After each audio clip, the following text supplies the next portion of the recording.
To remove admin from Facebook page, browse your Facebook and go to your page.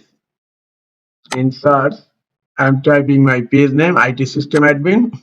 Scroll down, click on Switch Now, and then click on Settings. Scroll down. Under Audience and Visibility, you will find here Page Setup. Click on Page Setup, and then you will find here Page Access. Click on Page Access, and here I have added an admin in my page. Click on the three dot icon here. Click on Remove Access. Enter your password here, and then click on Confirm. Now reload the page. This admin is pending removal.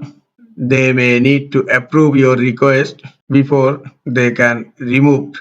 After this ID accept the removal, you will not find no longer this ID here. Now I am going to reload the page. The admin account is removed from my Facebook page.